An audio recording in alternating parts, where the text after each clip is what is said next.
മലയാള cinema ആസ്വാദകർ ഏറെ നാളായി വളരെ പ്രതീക്ഷയോടെ കാത്തിരുന്ന ഒരു ചിത്രമാണ് നിവിൻ പോളി നായകനായി എത്തിയ മലയാളി ഫ്രം ഇന്ത്യ.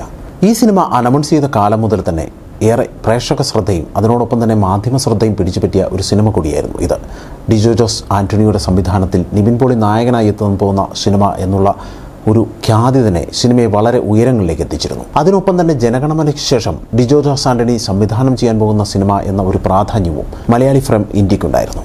എന്തായാലും സിനിമയുടെ ഓരോ അപ്ഡേറ്റുകളും ഒരു ഹാസ്യ സിനിമയുടെ അപ്ഡേഷനൊക്കെയായി പ്രേക്ഷകർക്ക് തോന്നിയെങ്കിലും തിയേറ്ററുകളിലെത്തി ആസ്വദിച്ച പ്രേക്ഷകർക്കെല്ലാം സിനിമ നൽകിയത് മറ്റൊരു അനുഭവം തന്നെയായിരുന്നു. എന്തായാലും മലയാളത്തിൽ വളരെയധികം വിജയം നേടിക്കൊണ്ടിരിക്കുന്ന ഒരു ചിത്രം കൂടിയായി മാറിയിരിക്കുന്നു ഈ നിവിൻ പോളി ചിത്രം. ഇതിനിടയിലാണ് ചിത്രത്തിന്റെ റിലീസിംഗ് ഡേറ്റിന് തലേ ദിവസം തിരക്കഥാകൃത്തായ നിഷാദ് കോയ ഈ സിനിമയുമായി ബന്ധപ്പെട്ട് ഒരു വിവാദമുയർത്തുന്നത്. നിഷാദ് കോയ തന്റെ ഫേസ്ബുക്ക് പേജിലൂടെ നാളെ റിലീസാകാൻ പോകുന്ന ചിത്രത്തിന്റെ കഥ മുൻകൂട്ടി പറഞ്ഞാലോ എന്ന് പറഞ്ഞ് ഒരു പോസ്റ്റ് ഇടുകയും മലയാളി ഫ്രം ഇന്ത്യ എന്ന സിനിമയുടെ കഥയാണ് എന്ന തരത്തിൽ ഒരു കഥ ഇടുകയും ചെയ്തിരുന്നു. ഏതാണ്ട് 30-40 മിനിറ്റുകൾക്ക് ശേഷം അദ്ദേഹത്തിന് ഈ പോസ്റ്റ് പിൻവലിക്കേണ്ടതായി വന്നു. അതോടുകൂടി മലയാളി ഫ്രം ഇന്ത്യയുടെ ചുറ്റും വിവാദങ്ങളും പുകഞ്ഞു. പിന്നീട് പല യൂട്യൂബ് പ്ലാറ്റ്ഫോമുകളിലൂടെയും മലയാളി ഫ്രം ഇന്ത്യയുടെ പ്രമോഷനുമായി ബന്ധപ്പെട്ട് ഡിജോ ജോസ് ആൻ്റണിയും ലിസിൻ സ്റ്റീഫനും നിവിൻ പോളിയും എത്തുമ്പോൾ അവരോട് ആദ്യം ഉയർന്ന ചോദ്യങ്ങൾ ഇത് കോപ്പിയടിച്ച ഒരു സിനിമയാണോ എന്നതായിരുന്നു. എന്നാൽ അവരതിനെ നഖശികാന്തം എതിർക്കുകയും അങ്ങനെ ഒരു സംഭവം ഉണ്ടായിട്ടില്ല എന്ന് പറയുകയും ചെയ്തിരുന്നു.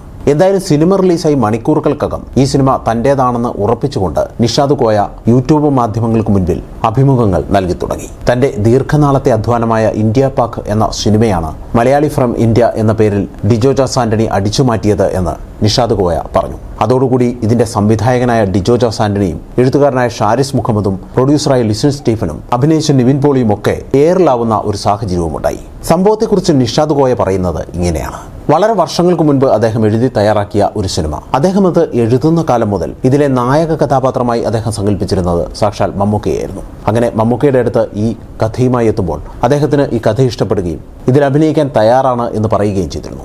എന്നാൽ പിന്നീട് ചില കാരണങ്ങൾ കൊണ്ട് ഈ സിനിമ നീണ്ടുപോവുകയും അതേ തുടർന്ന് ജയസൂര്യയും ജോഷി എന്ന സംവിധായകനെ സമീപിച്ച് ഈ സിനിമ ചെയ്യുവാനായി നിഷാദ് കോയ ഡേറ്റ് വാങ്ങുകയുമായിരുന്നു. എന്നാൽ പിന്നീട് നിർമ്മാണ ജോലികളിലുണ്ടായ ചില തകരാറുകൾ മൂലം സിനിമ മുൻപോട്ട് പോകാൻ സാധിക്കാത്തതിനാൽ ജോഷി എന്ന സംവിധായകൻ ഇതിന്റെ പ്രൊജക്റ്റിൽ നിന്ന് പിന്മാറുകയും നിഷാദ് കോയ മറ്റൊരവസരത്തിനായി കാത്തിരിക്കുകയും ചെയ്തു. അപ്പോഴാണ് വളരെ അപ്രതീക്ഷിതമായി ജയസൂര്യ എന്ന നടൻ ഡിജോ ജോസ് ആൻ്റണിയോട് ഈ കഥ പറയുന്നതും അദ്ദേഹത്തിന് ഈ കഥ ഇഷ്ടപ്പെടുന്നതും അദ്ദേഹം സിനിമ ചെയ്യാൻ തയ്യാറാവുന്നതും. എന്നാൽ പിന്നീട് നിഷാദ് കോയ ഇദ്ദേഹവുമായി ബന്ധപ്പെടുമ്പോൾ കൂടുതലായി ഒന്നും പറയാതെ ഡിജോ ഫോൺ കട്ട് ചെയ്യുകയായിരുന്നുവെന്നും നിഷാദ് അവകാശപ്പെടുന്നു. അങ്ങനെ അദ്ദേഹം വർഷങ്ങൾക്ക് ശേഷം വീണ്ടും പൃഥ്വിരാജുമായി ഈ കഥ സംസാരിച്ച് പൃഥ്വിരാജ് ഈ സിനിമയിൽ അഭിനയിക്കാൻ തയ്യാറാവുകയും വീണ്ടും ജോഷി തന്നെ ഇത് സംവിധാനം ചെയ്യാൻ ഒരുങ്ങുന്ന സമയത്താണ് സലാറിന്റെ ലൊക്കേഷനിലേക്ക് പൃഥ്വിരാജ് നിഷാദിനെ വിളിച്ച് ഡിജോ ജോസും ലിസിൻ സ്റ്റീഫനും നിവിൻ പോളിയും ചേർന്ന് ഒരു സിനിമ ചെയ്യുന്നു, അത് നമ്മൾ തീരുമാനിച്ച കഥ പോലെ തന്നെയാണ് എന്ന് പറയുന്നത്. എബി എന്ന സിനിമയും വിമാനം എന്ന സിനിമയും ഒരുമിച്ചെത്തിയതുപോലെ ഒരു ദുരനുഭവം ഉണ്ടാകും, തൽക്കാലം താൻ ഈ പ്രൊജക്റ്റിൽ നിന്ന് പിന്മാറുന്നു എന്ന് പൃഥ്വിരാജ് പറഞ്ഞു.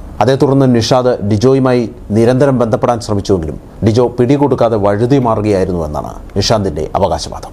എന്തായാലും ഇതേ തുടർന്ന് സിനിമ ഇറങ്ങുമ്പോൾ ഈ വിവാദങ്ങളൊക്കെ കത്തിപ്പടരുമ്പോൾ ഹരീഷ് പേരടി അടക്കമുള്ള നടന്മാരൊക്കെ നിഷാദിനെ സപ്പോർട്ട് ചെയ്തുകൊണ്ട് ഫേസ്ബുക്കിൽ പോസ്റ്റ് ഇടുന്ന ഒരു കാഴ്ചയുമുണ്ടായി.